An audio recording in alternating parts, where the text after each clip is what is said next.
Lebeznakov estaba rojo de indignación. Las exclamaciones más diversas surgieron de todos los rincones de la estancia. La mayoría de ellas eran de asombro, pero algunas fueron proferidas en tono de amenaza.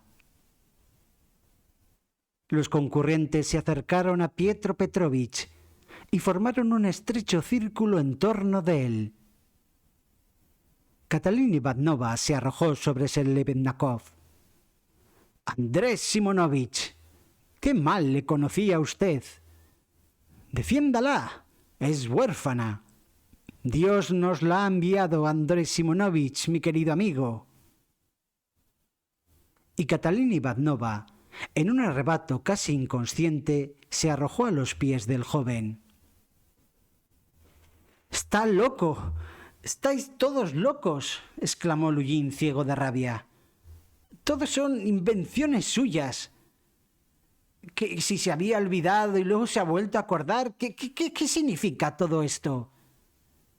Según usted, yo he puesto intencionadamente esos 100 rublos en el bolsillo de esa señora. ¿Por qué? ¿Con qué objeto? ¿Con qué propósito?». «Esto es lo que no comprendo.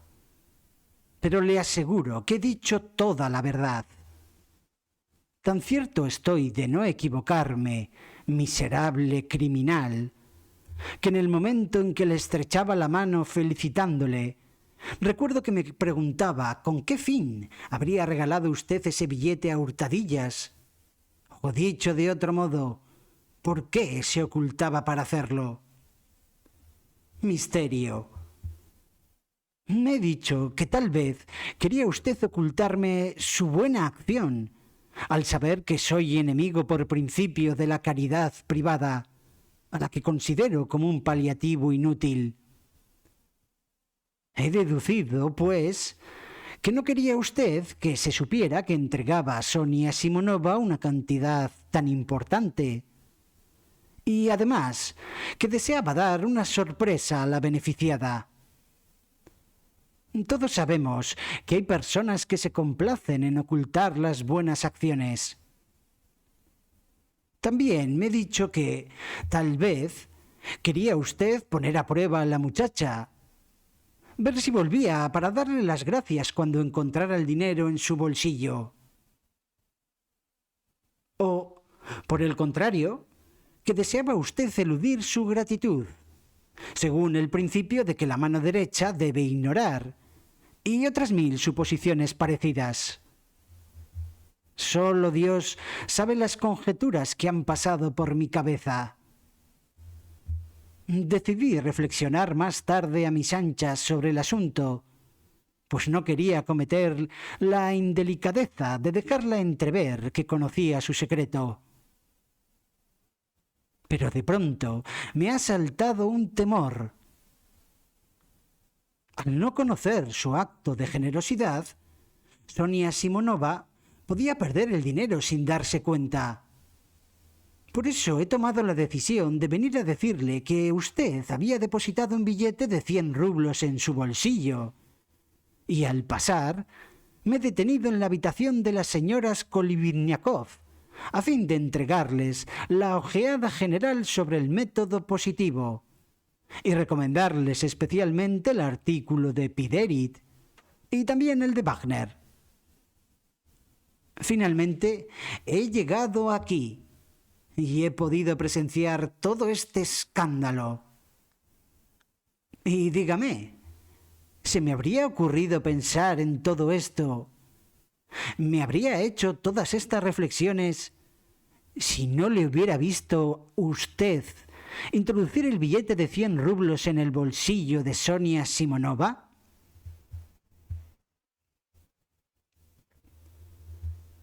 Andrés Simonovich terminó este largo discurso coronado con una conclusión tan lógica y en un estado de extrema fatiga que todo el mundo calló. El sudor corría por su frente. Por desgracia para él, le costaba gran trabajo expresarse en ruso, aunque no conocía otro idioma. Su esfuerzo oratorio le había agotado, Incluso parecía haber perdido peso. Sin embargo, su alegato verbal había producido un efecto extraordinario. Lo había pronunciado con tanto calor y tanta convicción que todos los oyentes le creyeron a él. Pietro Petrovich advirtió que las cosas no le iban demasiado bien. ¿Qué me importan a mí las estúpidas preguntas que hayan podido atormentarle a usted? Eso no constituye ninguna prueba. Todo lo que usted ha pensado puede ser obra de su imaginación. Y yo, señor, puedo decirle que sí, que usted miente. Usted miente y me calumnia, llevado de un deseo de venganza personal. Usted no me perdona que haya rechazado el impío radicalismo de esas teorías sociales. Pero este falso argumento, lejos de favorecerle,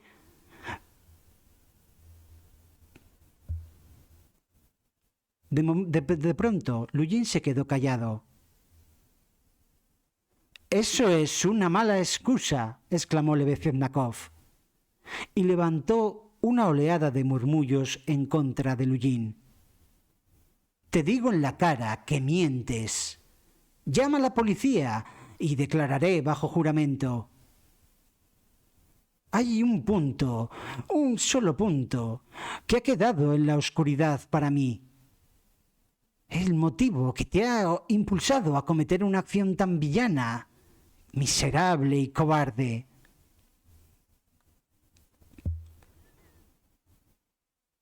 Yo puedo explicar su conducta y, si es preciso, también prestaré juramento, dijo Raskolnikov con voz firme y destacándose del grupo. Estaba sereno y seguro de sí mismo. Todos se dieron cuenta desde el primer momento de que conocía la clave del enigma y de que el asunto se acercaba a su fin. «Ahora todo lo veo claro», dijo dirigiéndose a Lebeziatnikov. «Desde el principio del incidente me he olido que había en esto algo innoble. Esta sospecha se infundaba en ciertas circunstancias que solo yo conozco y que ahora mismo les voy a revelar a ustedes. Es en ellas donde está la clave del asunto. Gracias a su detallada exposición, Andrés Simonovich, se ha hecho la luz en mi mente. Ruego, por tanto, a todo el mundo que me preste atención. Este señor, señalaba a Lujin, pidió en fecha reciente la mano de una joven, hermana mía, cuyo nombre es Avdotia Romanova Raskolnikov. Pero cuando llegó a Petersburgo, hace poco, y tuvimos nuestra primera entrevista, discutimos, de tal modo que acabé por echarle de mi casa. Escena que tuvo 2 testigos, los cuales podrán confirmar mis palabras. Este hombre es todo maldad. Yo no sabía que se hospedaba en su casa, Andrés Simonovich. Así se comprende que pudiera ver anteayer, es decir, el mismo día de nuestra disputa, que yo, como amigo del difunto, entregaba dinero a la viuda para que pudiera atender los gastos del entierro. El señor Lujin escribió enseguida una carta a mi madre, en que le decía que yo había entregado dinero no a Catalina Ivanova, sino a Sonia Simonova. Además, hablaba de esta joven en términos en extremo insultantes, dejando entrever que yo mantenía relaciones íntimas con ella. Su finalidad, como ustedes pueden comprender, era indisponerme con mi madre y con mi hermana, haciéndoles creer que yo despilfarraba ignominiosamente el dinero que ellas se sacrificaban tanto para enviarme. Ayer por la noche, en presencia de mi madre, de mi hermana y de él mismo, expuse la verdad de los hechos, que este hombre había falseado. Dije que había entregado el dinero a Catalina Ivanova, a la que entonces no conocía aún, y añadí que Pietro Petrovich Lujin, con todos sus méritos, valía menos que el dedo meñique de Sonia Simonova, de la que hablaba tan mal. Él me preguntó entonces si yo sería capaz de sentar a Sonia Simonova al lado de mi hermana, y yo le respondí que ya lo había hecho aquel mismo día. Furioso, supongo, al ver que mi madre y mi hermana no reñían conmigo, al extremo de insultarlas groseramente, se produjo la ruptura definitiva y lo pusimos en la puerta. Todo esto ocurrió anoche. Ahora les ruego a ustedes que me presten la mayor atención. Si el señor Lujin hubiera conseguido presentar como culpable a Sonia Simonova, habría demostrado a mi familia que sus sospechas eran fundadas y que tenía razón para sentirse ofendido por el hecho de que permitiera a esta joven alternar con mi hermana. Y, en fin, que atacándome a mí, defendía el honor de su prometida. En una palabra, esto suponía para él un nuevo medio de indisponerme con mi familia, mientras él reconquistaba su estimación. Al mismo tiempo, se vengaba de mí, pues tenía motivos para pensar que la tranquilidad de espíritu y el honor de Sonia Simonova me afectaban íntimamente. Así pensaba él, y esto es lo que yo he deducido. Tal es la explicación de su conducta, y no es posible hallar otra mejor.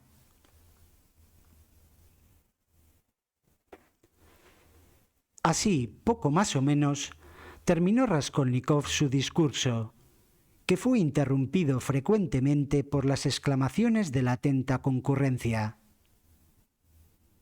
Hasta el final, su acento fue firme, sereno y seguro. Su tajante voz, la convicción con que hablaba y la severidad de su rostro impresionaron profundamente al auditorio. Sí, eso es. No cabe duda de que es eso, se apresuró a decirle Bezednakov entusiasmado. Prueba de ello es que cuando Sonia Simonova ha entrado en la habitación, él me ha preguntado si usted estaba aquí, si yo le había visto entre los invitados de Catalina Ivanova. Esa pregunta me la ha hecho en voz baja y después de llevarme junto a la ventana. O sea, que deseaba que usted fuera testigo de todo esto. Sí, no cabe duda de que es eso. Todo encaja. Lujin guardaba silencio y sonreía desdeñosamente, pero estaba pálido como un muerto. Evidentemente, buscaba el modo de salir del atolladero. De buena gana se habría marchado, pero eso no era posible por el momento. Marcharse así habría representado admitir las acusaciones que pesaban sobre él y reconocer que había calumniado a Sonia Simonova. Por otra parte, los asistentes se mostraban sumamente excitados por las excesivas libaciones. El de Intendencia, aunque era incapaz de forjarse una idea clara de lo sucedido, era el que más gritaba y proponía las medidas más desagradables para Lujin. La habitación estaba llena de personas embriagadas, pero también habían acudido otros huéspedes de otros aposentos, atraídos sin duda por el escándalo. Los tres polacos estaban indignadísimos y no cesaban de proferir en su lengua insultos contra Pietro Petrovich, al que llamaban, entre otras cosas, pan heladak. Sonia, que escuchaba con gran atención, no parecía acabar de comprender lo que pasaba. Su estado era semejante al de una persona que acaba de salir de un desvanecimiento. No apartaba los ojos de Raskolnikov, comprendiendo que sólo él podía protegerla. La respiración de Catalina Ivanovna era silbante y penosa. Estaba completamente agotada. Pero era Amalia Ivanovna la que tenía un aspecto más grotesco, con su boca abierta y su cara de pasmo. Era evidente que no comprendía lo que estaba ocurriendo. Lo único que sabía era que Pietro Petrovich se hallaba en una situación muy comprometida. Raskolnikov intentó volver a hablar, pero enseguida renunció a ello al ver que los inquilinos se precipitaban sobre Lujin y, formando en torno de él un círculo compacto, le dirigían toda clase de insultos y amenazas. Pero Lujin no se amilanó. Comprendiendo que había perdido definitivamente la partida, recurrió a la insolencia. «Permítanme, señores, permítanme, no se pongan así. Déjenme pasar», dijo mientras se abría paso. «No se molesten ustedes en intentar amedrentarme con sus amenazas. Tengan la seguridad de que no adelantarán nada. No soy de los que se asustan fácilmente. Por el contrario, les advierto que tendrán que responder de la cooperación que han prestado a un acto tan delictivo. La culpabilidad de la ladrona está más que probada, y presentaré la oportuna denuncia. Los jueces no están ciegos, ni bebidos como ustedes. Por eso rechazarán el testimonio de dos impíos, de dos revolucionarios que me calumnian por una cuestión de venganza personal, como ellos mismos han tenido la candidez de reconocer. Permítanme, señores». «No podría soportar ni un minuto más su presencia en mi habitación», le dijo Andrés Simonovich. «Haga el favor de marcharse. No quiero ningún trato con usted. Cuando pienso que he estado 2 semanas gastando saliva para exponerle... Andrés Simonovich, recuerde que hace un rato le he dicho que me marchaba y usted trataba de retenerme. Ahora me limitaré a decirle que es usted un tonto de remate y que le deseo se cure de la cabeza y de los ojos. Venga, señores, permítanme». Y consiguió terminar de abrirse paso. Pero el de Intendencia no quiso dejarle salir de aquel modo. Considerando que los insultos eran un castigo insuficiente para él, cogió un vaso de la mesa y se lo arrojó con todas sus fuerzas. Desgraciadamente, el proyectil fue a estrellarse contra Amalia Ivanovna, que empezó a proferir grandes alaridos, mientras el de Intendencia, que había perdido el equilibrio al tomar impulso para el lanzamiento, caía pesadamente sobre la mesa. Pietro Petrovich logró llegar a su aposento, y 1 hora después ya había salido de la casa.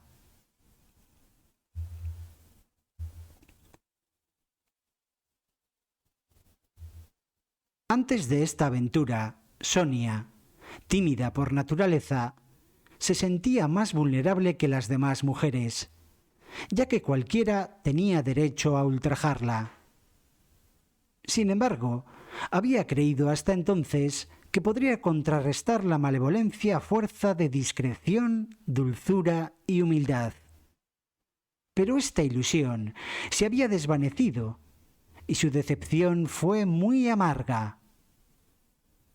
Era capaz de soportarlo todo con paciencia y sin lamentarse, y el golpe que acababa de recibir no estaba por encima de sus fuerzas, aunque en el primer momento le pareció demasiado duro. A pesar del triunfo de su inocencia en el asunto del billete, transcurridos los primeros instantes de terror, y al poder darse cuenta de las cosas, sintió que su corazón se oprimía dolorosamente ante la idea de su abandono y de su aislamiento en la vida. Sufrió una crisis nerviosa y, sin poder contenerse, salió de la habitación y corrió hacia su casa. Esta huida casi coincidió con la salida de Lujin. Amalia Ivanova, cuando recibió el proyectil destinado a Pietro Petrovich en medio de las carcajadas de los invitados, montó en cólera, y su indignación se dirigió contra Catalina Ivanova, sobre la que se arrojó vociferando como si le hiciera responsable de todo lo que allí había ocurrido. «¡Fuera de aquí! ¡Enseguida! ¡Fuera!».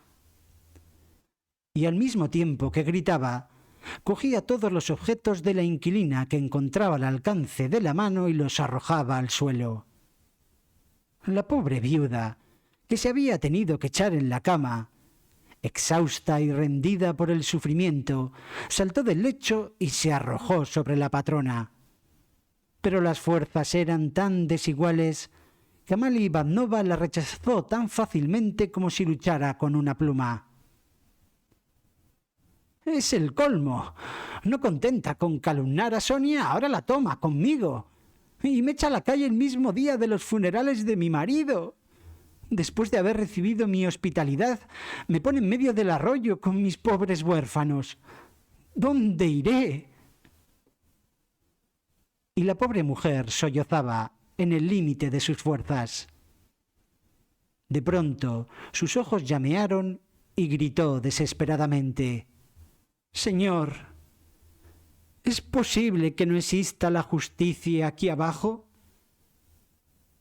¿A quién defenderás si no nos defiendes a nosotros? En fin, ya veremos. En la tierra hay jueces y tribunales. Presentaré una denuncia. Prepárate, desalmada Poletska, no dejes a los niños. Volveré enseguida. Si es preciso, esperadme en la calle. Ahora veremos si hay justicia en este mundo o no». Catalina Ivanova se envolvió la cabeza en aquel trozo de paño verde de que había hablado Marmeladov. Atravesó la multitud de inquilinos embriagados que se hacinaban en la estancia y, gimiendo y bañada en lágrimas, salió a la calle. Estaba resuelta a que le hicieran justicia en el acto, costara lo que costase. Poletska, aterrada, se refugió con los niños en un rincón, junto al baúl.